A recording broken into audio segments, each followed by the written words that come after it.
Hello friends, I'm Amita Raj. Inspired by the recent sizzling events on the political arena, I decided to come up with a playful, satirical video today. As you all should guess, all the contents of this video are a figment of my imagination. So, here it is.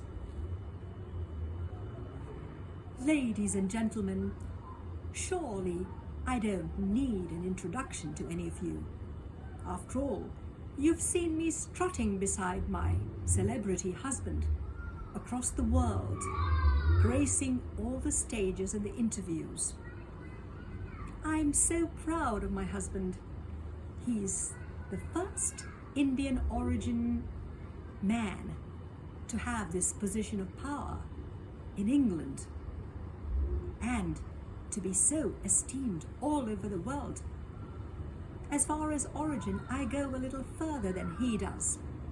I was actually born and raised in Bangalore, India. And at that time, I didn't talk like this.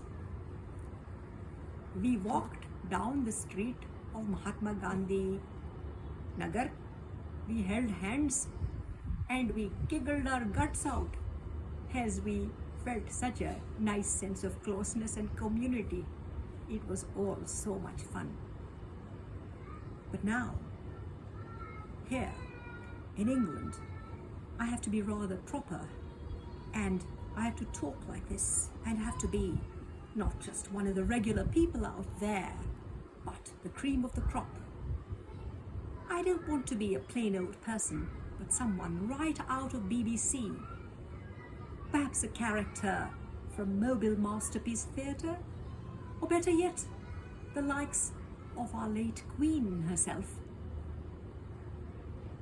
When I think of our Queen, of course a shadow crosses over me, because I remember our history, the time when her forebears subjugated mine.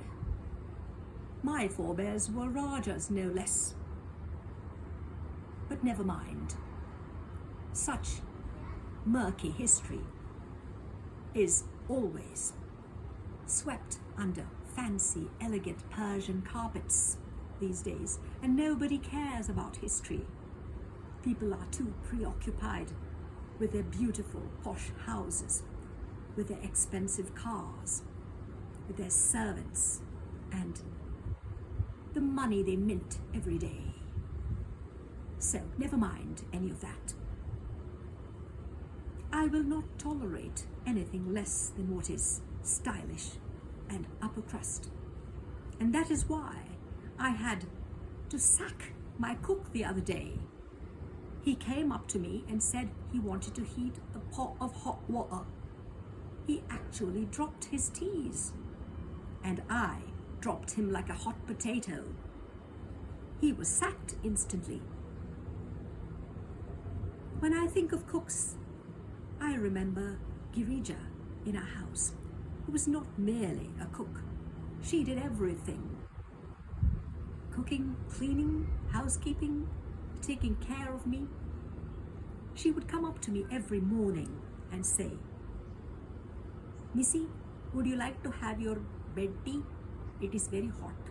You better pour it into the saucer and drink it. And make sure to slurp it like this. That way it tastes really good." These days, of course, things are very different here. It is our butler, Jenkins, who serves me tea, and he comes up to me and asks me very politely, "Would Madam like her tea served in the patio?"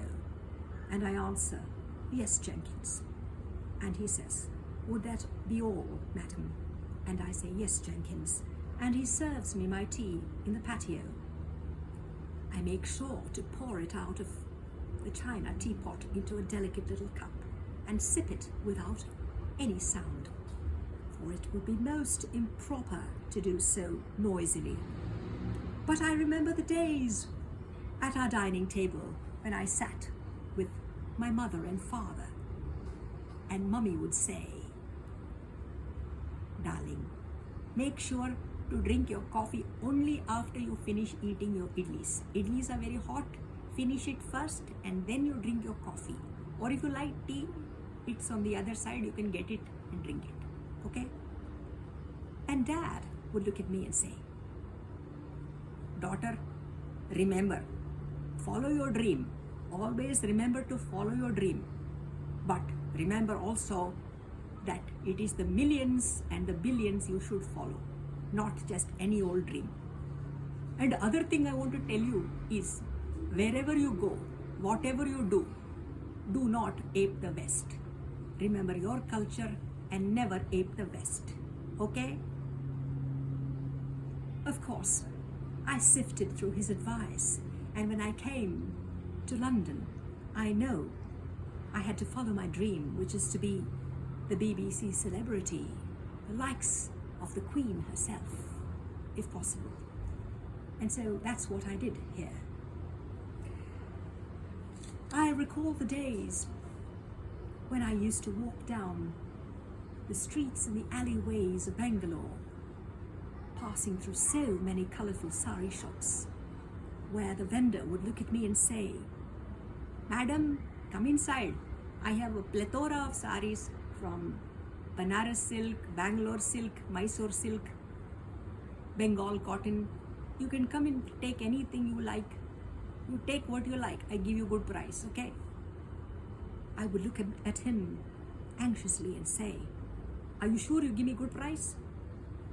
And he would say, yes, madam, I give you good price. But these days, those days are over. I realize that these days. And so I wear my designer clothes made by Parisian designers who charge me much more than that entire shop would cost, any of those shops on those streets of Bangalore. But never mind, it makes me look stylish, and that is what is important. Looking stylish, being upper crust, and sounding like a BBC celebrity like my husband. What is important to me is that I receive from all of you adoration and admiration. I see it in your dewy eyes. I know that when we travel to India, my husband does his namastes near the temple. He offers his respects to all the Indian people, just as if he is Indian, and he's so proud of his Indian heritage. I dare say that I would like to also show my pride, but I do it in my fashion, as you all know, and I'm entitled to all the respect and the love you give me, and I offer you in return my blessings and good wishes. Ta-ta.